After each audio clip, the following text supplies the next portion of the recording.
Comencemos orando y damos paso a la palabra. Gracias, bendito Señor, por el día de hoy. Gracias por tu cuidado. Gracias porque tú nos amas y nos permite reunirnos. Gracias, Señor, porque podemos también abrir tu palabra. Señor, prepara nuestros corazones y ayúdanos a entender el mensaje de hoy. También pon tus palabras en mi boca, Señor. No sea mi mensaje, sino sea el tuyo. Te lo pido en el nombre de Cristo Jesús. Amén. Pues me gustaría que pensáramos, ¿no?, en algo que está sucediendo hoy día. Y es algo que se llama, que lo conocemos, bueno, ya tiene sus añitos, ¿no? Pero le llamamos el ecumenismo. Y básicamente el ecumenismo es un tema bastante peliagudo, porque tratamos, o sea, es una forma de querer decir que todo lo que hay en el mundo, en este caso pensando en las religiones, todas aportan algo, todas tienen su parte de verdad y no nos tenemos que considerar enemigos, porque al final son distintas formas de acercarnos a lo mismo, ¿no? Resulta increíble que ese concepto de ecumenismo está desarrollado principalmente en el mundo cristiano. Porque si vamos al mundo musulmán, el mundo musulmán no tienen ese concepto. Para ellos, lo suyo es la única verdad, lo nuestro está mal. Pero nosotros, no solamente entre los propios grupos cristianos, donde hay muchas diferencias, donde hay diferencias doctrinales fundamentales, se están tratando de acercar, están tratando de unir a través de puentes, sino también con aquellas religiones que no tienen nada que ver con el cristianismo. Y no solamente ocurre a nivel de la religión, sino que también ocurre a nivel del pensamiento, ¿no? Parte de lo que estamos viviendo, de eso de que decimos, tú no tienes la verdad absoluta, tú tienes parte de la verdad, yo tengo parte de la verdad y otro tiene otra parte de la verdad y cada uno tiene parte de la verdad, tiene que ver o está muy relacionado con el ecumenismo. Es decir, todos, no importa de dónde vengamos, no importa lo que seamos, tenemos parte de la verdad. Y esto es algo que tristemente, pues, a través de muchos cantantes cristianos, a través de muchos pastores o predicadores de renombre, se ha ido metiendo dentro de la iglesia. Y alguno puede decir, bueno, pero eso es algo que ocurre solamente ahora. Es algo que se está dando ahora en pleno siglo XXI. Pero la realidad es que es muy contraria, en el sentido que esto también se daba en las primeras épocas del cristianismo. Esto de todos tenemos la verdad, aunque pensemos diferente, pero tú tienes parte de la verdad, yo tengo parte, también se daba en los primeros pasos del cristianismo. Y resulta más interesante es que hay una carta que se dedica justamente a refutar esa parte de la verdad. Y esa carta es Segunda de Juan. Segunda de Juan es una carta breve, la vamos a leer toda, Pero esta carta, segunda de Juan, justamente el tema que trata es acerca de la verdad y acerca de cómo como cristianos debemos vivir según la verdad. Eso que tanto repetimos, Juan le dedicó un libro, le dedicó exactamente 13 versículos para recordarnos que la verdad es verdad. Y luego vamos a unirlo con algunas cosas que habla el Evangelio de Juan. Pero que la verdad es verdad. Y que todo aquello que no está configurado, que no está dentro de la verdad que está establecida en la palabra de Dios, se llama mentira. Y vamos a ver cómo nos anima a que, siendo hijos de Dios, debemos de buscar la verdad. Debemos de buscar vivir en la verdad. Y debemos de buscar refutar aquello que no es la verdad. Vamos a leer segunda de Juan, todo el texto. Dice así, segunda de Juan, verso 1. El anciano a la señora elegida y a sus hijos, a quienes yo amo en la verdad, y no solo yo, sino también todos los que han conocido la verdad. A causa de la verdad que permanece en nosotros y estará para siempre con nosotros. Sea con vosotros gracia, misericordia y paz de Dios Padre y del Señor Jesucristo, Hijo del Padre, en verdad y en amor. Mucho me regocijé porque he hallado a algunos de tus hijos andando en la verdad, conforme al mandamiento que recibimos del Padre. Y ahora te ruego, Señora, no como escribiéndote un nuevo mandamiento, sino el que hemos tenido desde el principio, que nos amemos unos a otros. Y este es el amor, que andemos según sus mandamientos. Este es el mandamiento, que andéis en amor, como vosotros habéis oído desde el principio. Porque muchos engañadores han salido por el mundo, que no confiesan que Jesucristo ha venido en carne. Quien esto hace es el engañador y el anticristo. Mirad por vosotros mismos, para que no perdáis el fruto de vuestro trabajo, sino que recibáis galardón completo. Cualquiera que se extravía y no persevera en la doctrina de Cristo, no tiene a Dios. El que persevera en la doctrina de Cristo, ese sí tiene al Padre y al Hijo. Si alguno viene a vosotros y no trae esta doctrina, no lo recibáis en casa ni le digáis bienvenido, porque el que le dice bienvenido participa en sus malas obras. Tengo muchas cosas que escribiros, pero no he querido hacerlo por medio de papel y tinta, pues espero ir a vosotros y hablar cara a cara para que nuestro gozo sea cumplido. Los hijos de tu hermana, la elegida, te saludan. Amén. Pues esta es una carta que Juan escribe a una señora y a sus hijos. Y si se han dado cuenta, a lo largo de toda esta lectura, algo que se repite es verdad. Verdad, verdad, verdad, verdad. Todo el rato se está repitiendo la palabra verdad. Y realmente pues eso nos debe llevar a pensar o nos debe hacer entender que la palabra clave, que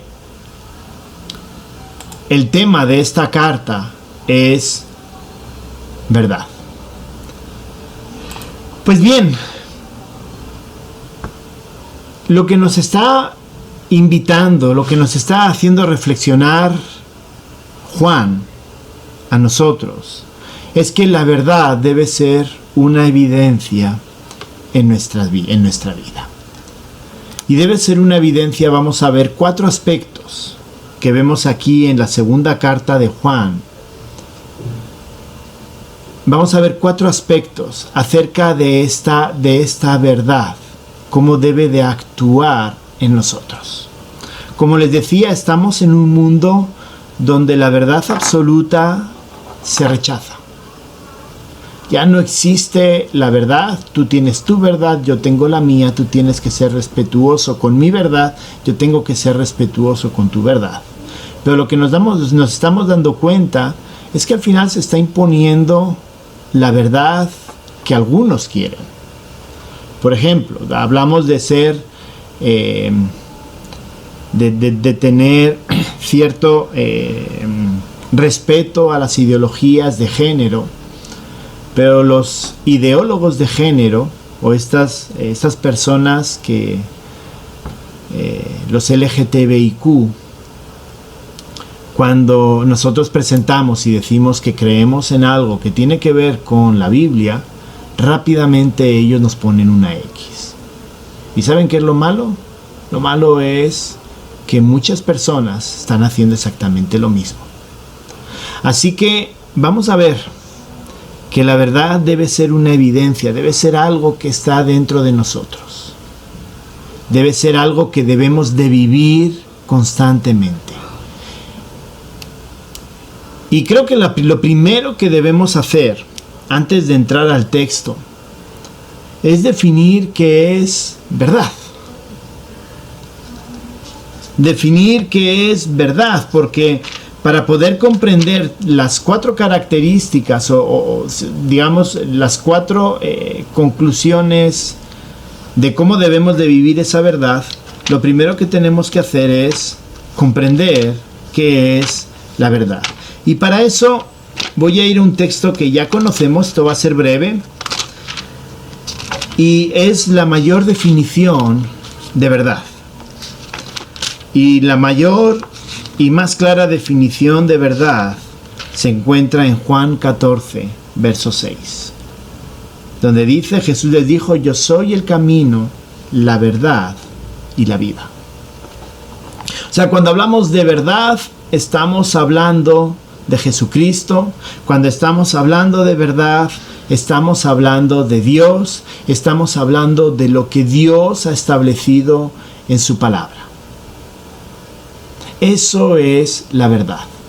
Y la verdad significa que mi forma de comprender el mundo tiene que estar completamente canalizado a través de cómo Dios ve al mundo. Es decir, si yo no miro las cosas como Dios ve, voy a empezar a decir que algunas cosas pueden ser buenas, cuando la realidad es que la Biblia me está diciendo, Dios me está diciendo que es malo. ¿Por qué? Porque Dios es la verdad. O sea, no es Dios es verdad, una verdad más. Dios es la verdad, la única verdad. Entonces, esa verdad, la verdad, debe de ser una evidencia en cada uno de nosotros. Vivir la vida según los parámetros del Señor debe ser una evidencia en nuestras vidas. ¿Y por qué es tan importante la verdad? En primer lugar, porque la verdad genera una comunidad cristiana. Miren cómo comienza, versos del 1 al 3, cómo comienza. El anciano a la señora elegida y a sus hijos, ¿no? Esos son los destinatarios. Una mujer y sus hijos, a quienes yo amo. ¿En qué? En la verdad. Yo amo en el Señor, yo amo en Cristo. Y no solo yo, sino también todos los que han conocido la verdad, es decir, todos los que han conocido a Cristo. A causa de la verdad que permanece en nosotros, a causa de Cristo que permanece en nosotros y estará para siempre con nosotros. No, Cristo también estará para siempre con nosotros a través del Espíritu Santo. Sea con vosotros gracia, misericordia y paz de Dios Padre y el Señor Jesucristo, Hijo del Padre, en verdad y en amor. Así que lo primero que nos está hablando, lo que nos está diciendo Juan cuando está dando la introducción y está hablando a esta mujer y a sus hijos, ¿qué les está diciendo? Somos hermanos, estamos juntos, formamos una comunidad. ¿Por qué? Porque pertenecemos a la verdad, porque somos de Cristo. Así que esta verdad, el fundamento de esta verdad que es Cristo, es lo que genera este sentimiento, más que sentimiento, esta realidad de comunidad cristiana. Ustedes, nosotros, aun estando lejos, somos una sola comunidad, porque la verdad está en nosotros. Porque hemos creído en esa verdad, en el Señor Jesucristo. Así que la verdad, Cristo, genera esa comunidad. Y debemos de buscar pertenecer. O sea, debemos de buscar de compartir con esa comunidad que Dios ha establecido. Hermanos, no nos une que tengamos la Biblia Reina Valera de 1960. Eso no nos une. No nos une que seamos las asambleas de hermanos. No nos une que tengamos nuestro registro en Pereira.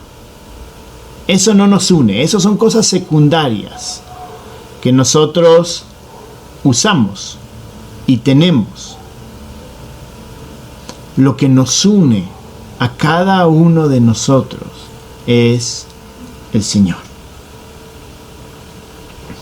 Así que la verdad debe ser una evidencia. ¿Por qué? Porque esto nos ayuda a identificarnos unos a otros como una comunidad. Alguno puede pensar y decir, pero no, o sea, ¿por qué me estás diciendo o aquí Juan está proponiendo que la verdad genera este sentimiento o esta comunidad? Porque cuando yo decido rechazar lo que la Biblia establece como verdad, lo que la Biblia establece como la forma correcta de ver el mundo, cuando yo empiezo a rechazar eso, lo que estoy haciendo es alejándome de la comunidad. ¿Por qué? Porque la comunidad está diciendo que robar es malo, pero si yo digo que robar es bueno, ya hay un conflicto entre esa comunidad cristiana y yo. Si la comunidad dice que el matrimonio es algo establecido por el Señor y que debemos de cuidarlo, preservarlo, desvivirnos por él, porque el matrimonio representa lo que Cristo ha hecho por la iglesia. Y yo digo, no, el matrimonio no sirve para nada. Yo me puedo divorciar, yo me puedo separar, yo puedo hacer lo que quiera y puedo... ¿Qué es lo que está pasando? Nos estamos separando de lo que es la comunidad, de lo que nos dirige a la comunidad. El Señor dice que el matrimonio es algo sagrado. Si yo digo que no es sagrado, no solamente estoy diciendo que la Biblia es mentira, sino que automáticamente yo me estoy alejando de lo que una comunidad cree. Por eso es tan importante perseverar como comunidad en la verdad. ¿Por qué? Porque si perseveramos como comunidad, lo que genera es o refuerza es esa comunidad que somos nosotros los hijos de Dios. Por eso es tan importante conocer la palabra.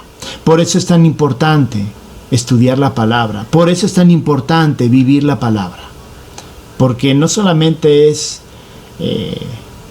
hacer las cosas bien frente al Señor, que eso es importante, sino porque también nos ayuda a identificarnos como comunidad, tal y como Juan le está diciendo en los primeros versículos, ¿no? Está hablando a ellas, a esa familia, a la mujer y a los hijos, y está diciéndoles, somos comunidad. ¿Por qué? Porque yo les amo en la verdad, les amo en Cristo.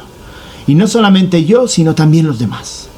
¿Por qué? Porque tenemos al mismo Cristo, tenemos el mismo fundamento. Pero en segundo lugar, sigue profundizando acerca de la verdad, ¿no? Entonces la verdad debe ser una evidencia en cada uno de nosotros. No solamente porque genera una comunidad, un sentimiento o una realidad de comunidad cristiana, sino porque también la verdad exige una ética cristiana diferente, única. Vivir esa verdad me lleva o nos debería de llevar a vivir de una forma particular,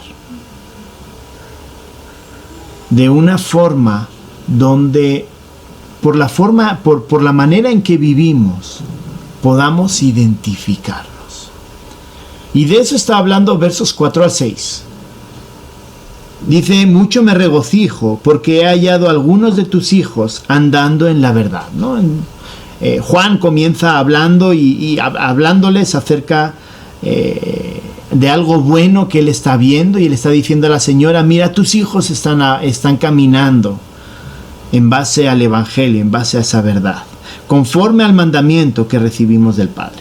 Y ahora te ruego, señora, no como escribiéndote un nuevo mandamiento, sino el que hemos tenido desde el principio, que nos amemos unos a otros. Y este es el amor, que andemos según sus mandamientos. Este es el mandamiento, que andéis en amor, como vosotros habéis oído desde el principio. Si se dan cuenta, ahora en estos versículos está hablando de andar en la verdad, y andar según los mandamientos, y andar en amor. O sea, me está poniendo, prácticamente me está igualando los tres conceptos, y me está diciendo que andar en la verdad es andar según los mandamientos, y si ando según los mandamientos, ando en amor, que tiene que ver con andar en la verdad. Me está juntando las tres cosas. Me las está poniendo, por decirlo así, me lo está poniendo al mismo nivel. Y me está diciendo: andar en la verdad significa andar en amor, y andar en amor significa obedecer los mandamientos. Este texto de andar en amor, andar según los mandamientos, obviamente aparece en Primera de Juan, pero me recordó otra vez Juan. Estaban en la cena, cuando están lavando los pies, y entonces Jesús, por eso me gusta más el Evangelio que el Primera de Juan, porque en este caso es, una mención directa de lo que Jesús dijo, ¿no? Y está hablando acerca de cómo deben de vivir en Juan capítulo 13, verso 34, y dice: un mandamiento nuevo os doy, que dice: que os améis unos a otros, como yo os he amado, también os améis unos a otros. O sea, Jesús estaba diciendo que le estaba dando un nuevo mandamiento: amarse los unos a los otros, pero la novedad del mandamiento estaba: como yo os he amado. Y algo que tiene las cartas de Juan, que repiten vez tras vez, por eso se entiende que las cartas de Juan y el Evangelio de Juan fue escrito prácticamente en las mismas fechas, es que toca justamente este tema del mandamiento con el amor. Un mandamiento nuevo os doy, que os améis unos a otros como yo os he amado. Andad en el mandamiento, y que andemos según sus mandamientos, que es andar en amor, tal y como yo os he enseñado. Andar en la verdad, andar en amor. Así que realmente lo que nos está diciendo aquí Juan, y nos está insistiendo, es que no solamente es el hecho de creer en la verdad, sino es vivir según la verdad. Me exige una ética una forma de vivir. Me exige identificar mi forma, mi estilo de vida de alguna manera particular que diga, sí anda en la verdad porque su forma de vida lo está evidenciando. Es muy complicado y se los digo pues porque es una batalla que yo tengo y es una batalla que yo digamos que estamos teniendo con nuestros hijos, ¿no? O sea, no es que el hacer las cosas bien me salven, o sea, no estamos bajo ese concepto. No estamos desarrollando o dando a entender que el hacer las cosas es lo que me salva. No, el hacer las cosas vivir los mandamientos, vivir ese amor hacia mis hermanos, hacia mi familia, vivir esa verdad, es la evidencia de en quién realmente creo.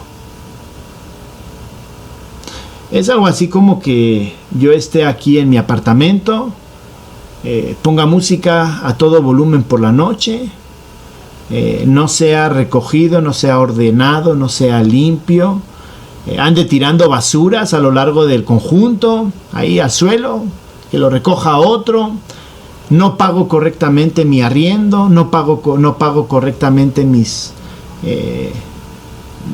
recibos, y luego vaya a donde los vecinos a predicarles acerca del amor del Señor y cómo eso te transforma y te hace vivir de forma correcta. ¿Qué me van a decir?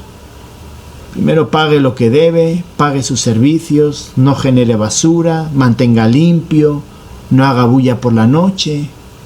Y entonces empezaremos a escucharle, a ver si lo que usted me está diciendo es verdad. Porque la gente muchas veces no se fija tanto en lo que decimos, sino en lo que hacemos. Y Juan era consciente de eso. Juan era muy consciente y por eso les insiste en que deben andar según sus mandamientos, andar en el amor, andar en la verdad. Ser cristiano, la identidad viene a través de mi creencia, a través de reconocer que Jesucristo murió en la cruz por mis pecados. Ahí viene mi identidad.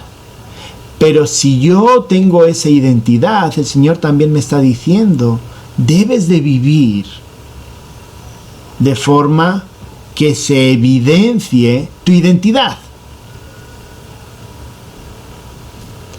No me gusta este ejemplo porque ya ha pasado.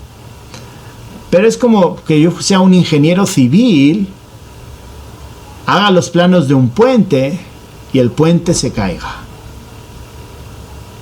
La gente lo primero que va a decir, de ingeniero civil no tiene nada. ¿Por qué? Pues porque construyó un puente y se le cayó. O sea, él ha estudiado, él es un ingeniero, tiene el título de ingeniero civil, se entiende que ha estudiado para que el puente, para que su obra, su forma de actuar, eso no se caiga. Si se cae es porque realmente o no sabe o no quiso hacerlo bien. Pues justamente es de esa manera por la que nosotros debemos de vivir sus mandamientos, vivir en el amor, vivir, andar en la verdad.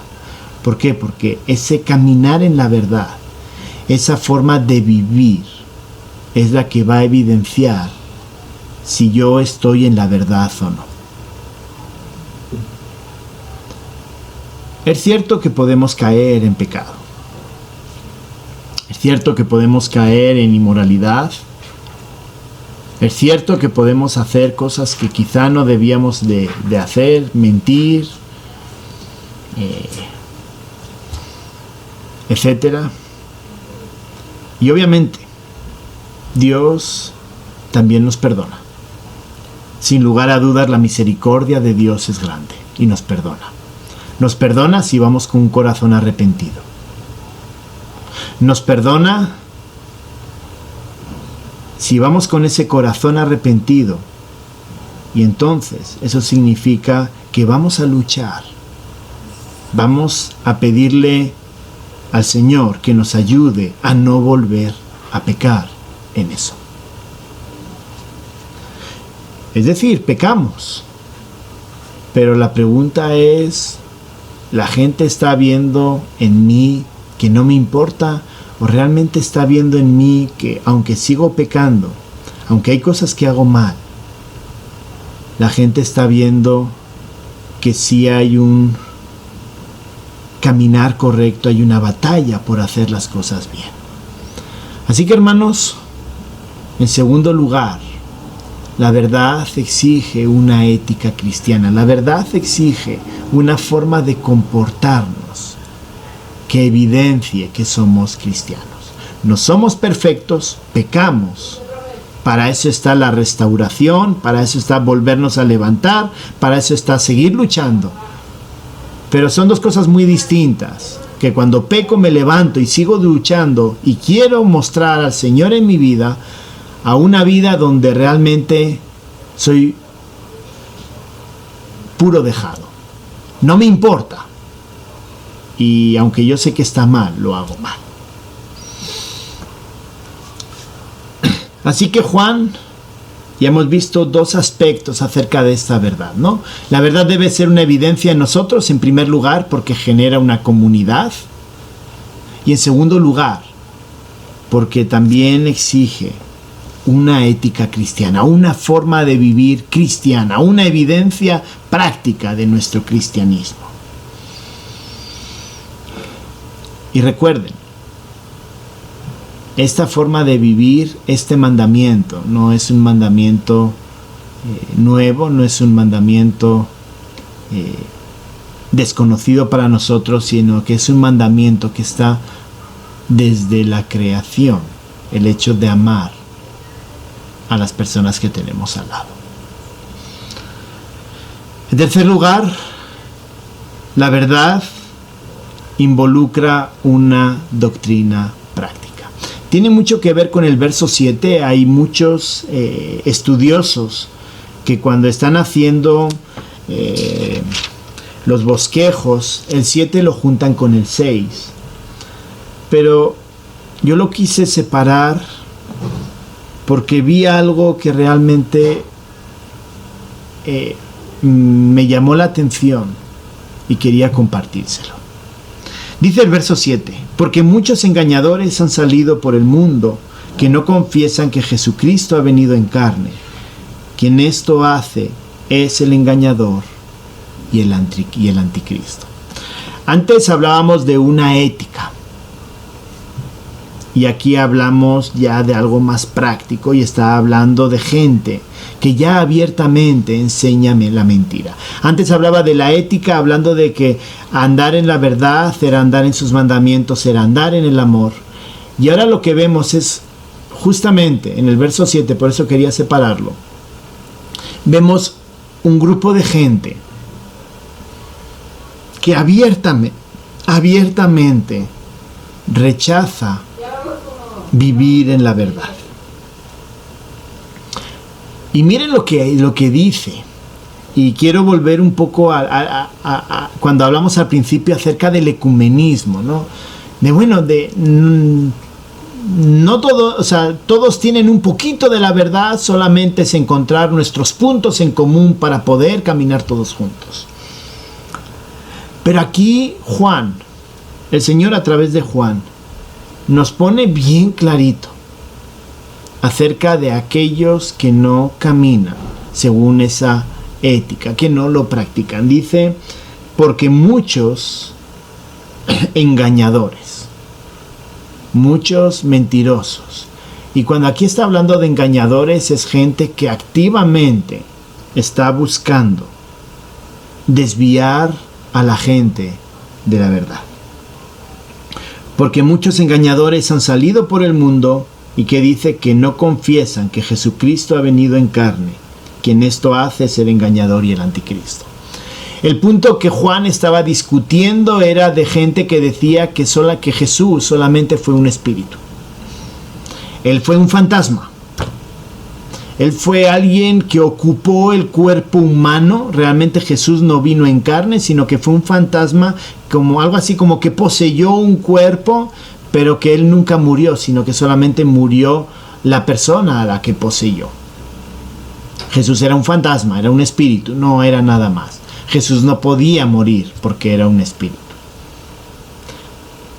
Y eso tenía mucho que ver con la mentalidad de los griegos. Mucho tenía que ver con la mentalidad de los griegos.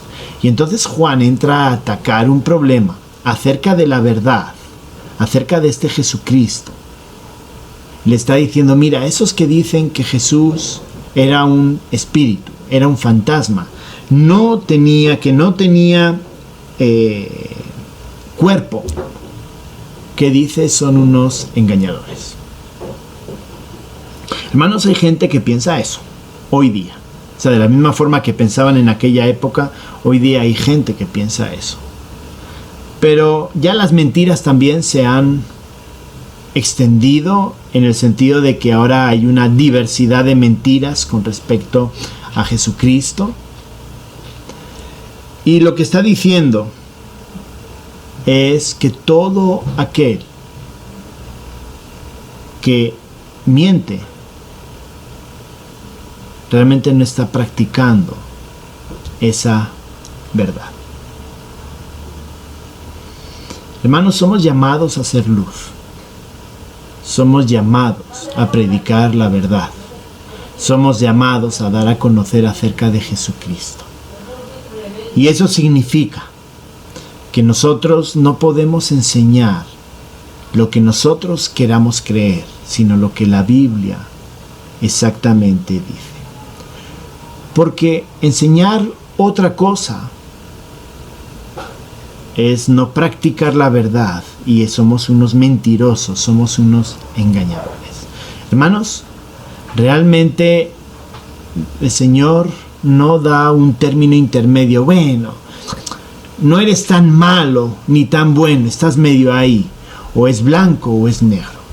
O enseñas lo que la Biblia dice acerca de Jesucristo, que es la verdad, o estás enseñando lo contrario.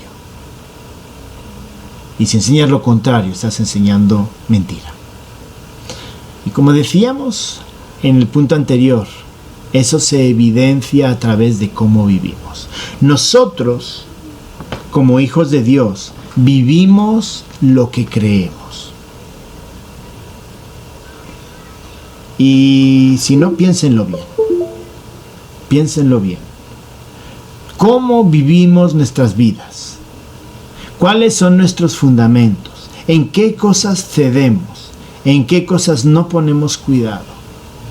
Muestran realmente dónde está nuestra convicción. Y nuestra convicción debería estar completamente en la verdad, en el Señor. Como les digo, batallamos. Pero son dos cosas distintas. El hecho de,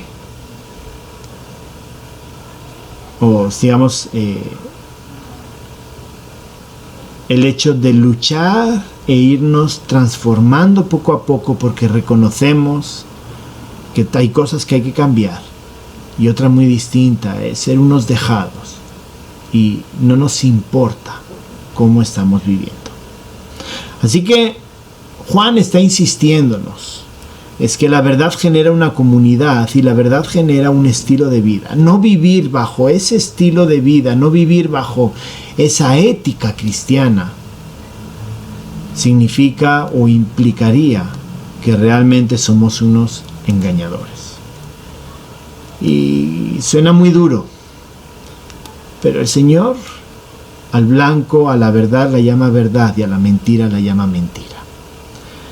Con la sociedad que tenemos hoy día, donde decir que algo es mentira es malo, porque le puede causar un trauma, se puede deprimir y todas esas cosas, lo que estamos logrando es cauterizar la conciencia de pecado y la conciencia de lo que desagrada a Dios.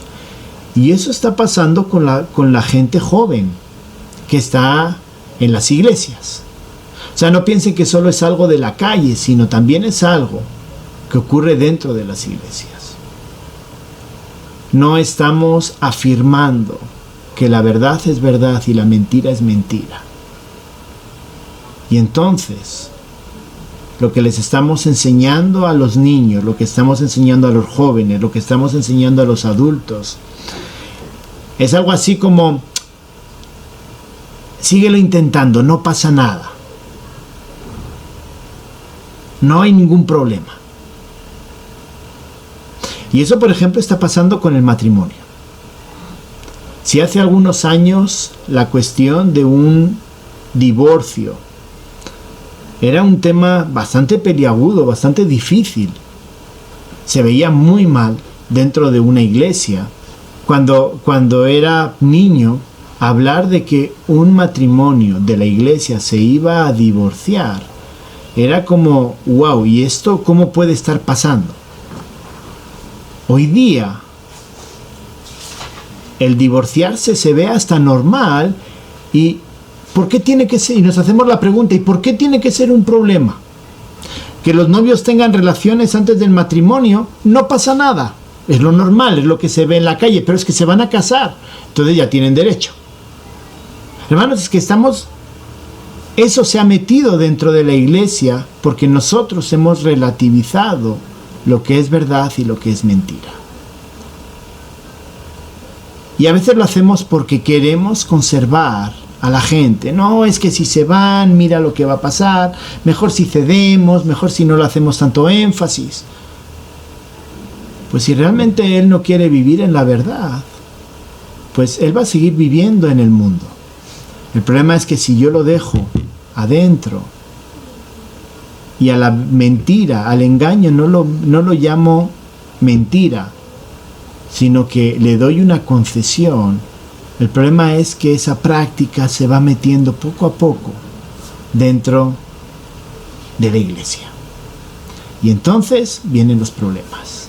Y entonces ya no podemos decir que algo es malo, porque ya hemos dado pie a que pues quizá no sea tan malo. Hermanos, el Señor nos llama a que al pecado debemos llamarlo pecado. Y si a esa persona no le gusta y se quiere marchar, pues tristemente debemos dejarlo marchar, porque el daño va a ser mayor. Que es justamente lo que va a hablar ahora Juan. Y es que la verdad requiere vigilancia cristiana sin cesar. Miren que dice versos 8 al 11. O sea, hemos hablado de que la verdad genera comunidad, la verdad exige una ética, una forma de vivir cristiana, distintiva, es decir, exclusiva, algo que nos identifica. La verdad involucra vivirlo de forma práctica, llamarle al pecado, pecado, llamarle a la verdad, verdad. Y en cuarto lugar, es que requiere vigilancia. Versos del 8 al 11. Mirad por vosotros mismos, para que no perdáis el fruto de vuestro trabajo, sino que recibáis galardón completo. Cualquiera que se extravía y no persevera en la doctrina de Cristo, no tiene a Dios. El que persevera en la doctrina de Cristo, ese sí tiene al Padre y al Hijo. Si alguno aquí viene a vosotros y no trae esta doctrina, no lo recibáis en casa ni le digáis bienvenido, porque el que le dice bienvenido participa en sus malas obras. Algunos han utilizado este pasaje para decir: yo no puedo invitar a una persona que está en disciplina por algún pecado, que se ha arrepentido y que está en ese proceso de restauración. No, porque está en pecado, entonces yo no puedo ir a visitarlo y él no puede venir a estar conmigo. Y realmente el texto no está hablando de eso. Porque si somos honestos también, pecamos. Hermanos, yo sé que ustedes quizás son más espirituales que yo, pero ¿quién ha tenido un mal pensamiento hoy? ¿Quién ha discutido con su esposa por alguna razón, porque no estaba preparada para la hora? O con el esposo porque no se conectó a tiempo, no preparó la computadora a tiempo. O porque el desayuno no se lo había preparado y entonces se enojó. O porque un hijo hizo algo por la mañana y entonces nos enojó y dijimos algo. Hermanos, si somos honestos, pecamos. Pero cuando Juan está hablando aquí, está hablando de aquellos que perseveran en el pecado. Bueno, realmente está hablando de los que perseveran en la doctrina. ¿Qué dice el verso 9? Cualquiera que se extravía y no persevera en la doctrina. El que se extravía es aquel que se fue a la mentira.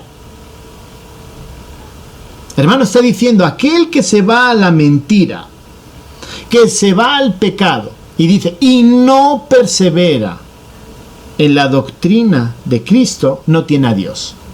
¿Qué está diciendo? Aquel que peca y realmente ni le va ni le viene eso que ha hecho, no lo considera pecado, no entiende que debe regresar otra vez al Señor, pedir perdón y regresar. ¿Qué está diciendo? Ese no es cristiano. Ese no es un hijo de Dios. Ese que está enseñando cosas que no son y que realmente no toma conciencia de cómo debe de vivir, que no toma conciencia de cómo debe enfrentarse a aquello que es un error de doctrina, sino que sencillamente no le importa. Y él dice, yo soy cristiano, pero sigue andando como le da la gana, por ser más claro. ¿Qué es lo que está diciendo Juan? Ese no tiene a Dios. Cuando dice no tiene a Dios, es que no tiene al Espíritu Santo, es que no es hijo de Dios. Así que está hablando de gente, no de gente que peca, porque todos pecamos, sino está hablando de aquellos que pecan y siguen perseverando en el pecado porque entienden que no es pecado. Es decir, tienen la conciencia o cauterizada, o realmente el Señor no los ha transformado. Y aquí está hablando de aquellos que dicen ser cristianos, pero realmente no lo son, porque no ha habido una transformación. Y son hermanos que están, son gente que está enseñando. ¿Y qué dice el versículo 10? Si alguno viene a vosotros y no trae esta doctrina, dice, no lo recibáis. Es decir, aquellas personas que perseveran que en el pecado, que dicen ser cristianas, pero perseveran en el pecado, enseñando cosas raras como no pasa nada, el Señor es amor y nadie va a ser condenado, ¿no? Hay algunos que dicen que al final de los tiempos el Señor, como el Señor es amor, va a perdonarnos a todos, así que todo lo que estamos haciendo nosotros ahora no sirve para nada. Eso es lo que dicen algunos cristianos, entre comillas, los cristianos. No, porque Dios es amor. ¿Qué está diciendo a esos que están predicando, enseñando mentira y que realmente no viven según el Evangelio? Que no quieren ser transformados por el Evangelio, que dice, a estos ni lo recibáis. Está diciendo que no vaya a donde un hermano que pecó, quizá con un pecado grave, y vaya a restaurarlo, no. A ellos vemos en Mateo que dice, vete y restáuralo. O sea, esos hermanos que han pecado y que han entendido que han pecado, que dice, vayan, restáurenlos, vayan con ellos, invítenlos, sanen su corazón, hagan entender. Aquí está diciendo aquellos que practican el pecado, que dicen estar en la verdad, pero practican el pecado. Entonces, ¿qué les dice? Mira, a esos que practican el pecado de forma intencional, diciendo estar en la verdad, dice, a esos mejor ni los metas en tu casa, porque puede ser que te lleguen a confundir. Y eso es lo que dice. La verdad requiere vigilancia sin cesar. Debemos de estar alertas. Esta segunda carta realmente es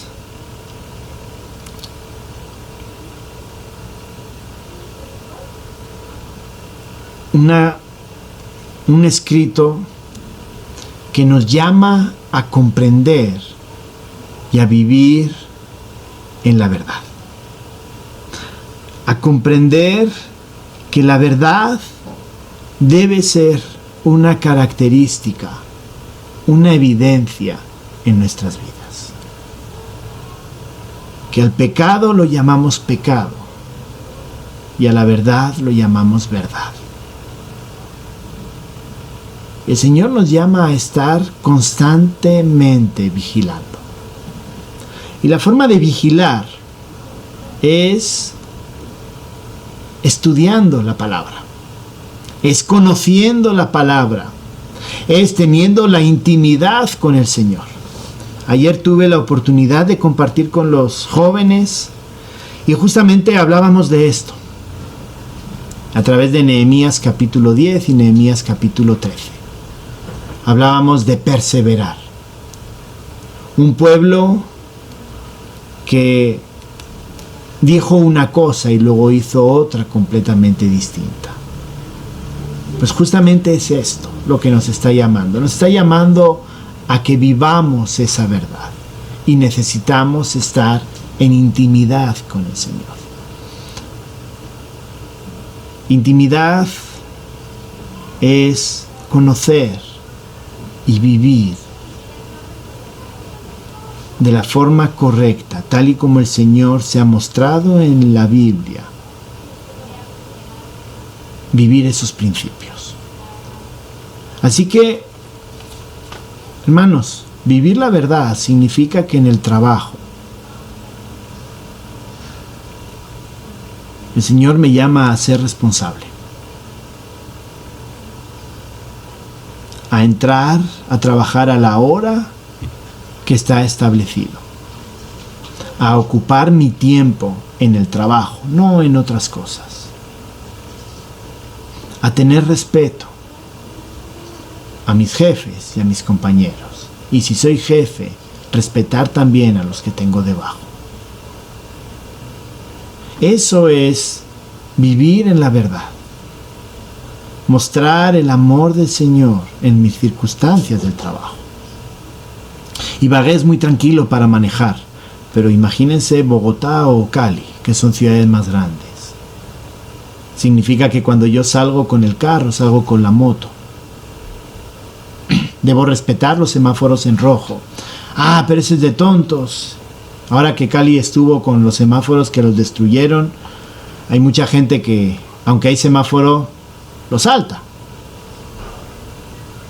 Y la pregunta pues obvia muchas veces es, ¿y tú por qué te paras? ¿O ellos por qué se saltan? Yo me paro porque el Señor me manda a obedecer las leyes de tránsito.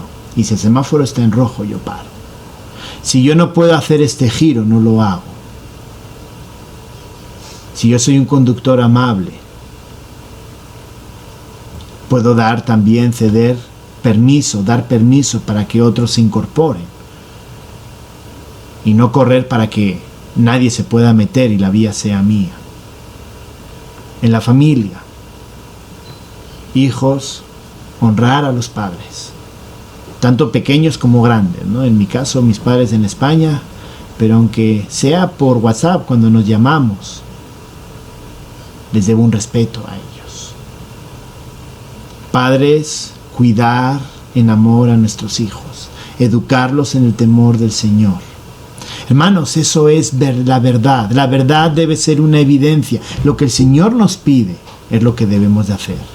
En el matrimonio, y yo sé que es muy complicado y que es una batalla, pero también honrar a nuestra esposa y esposas honrar a sus maridos. Eso es la verdad. Eso es vivir la verdad. Somos una comunidad, tenemos una ética, lo vivimos esa ética y vigilamos vivir según esa verdad. Y la verdad es el Señor. Jesús dijo, yo soy el camino, yo soy la verdad. Yo soy la verdad. Así que el reto es grande. Pero también el Señor nos ha dado al Espíritu Santo para poder vivir agradando al Señor. Solamente tenemos que darle el espacio al Espíritu Santo para que controle y empiece a sacar esas áreas que tenemos ocultas. Vamos a orar. Gracias, bendito Señor, por este día.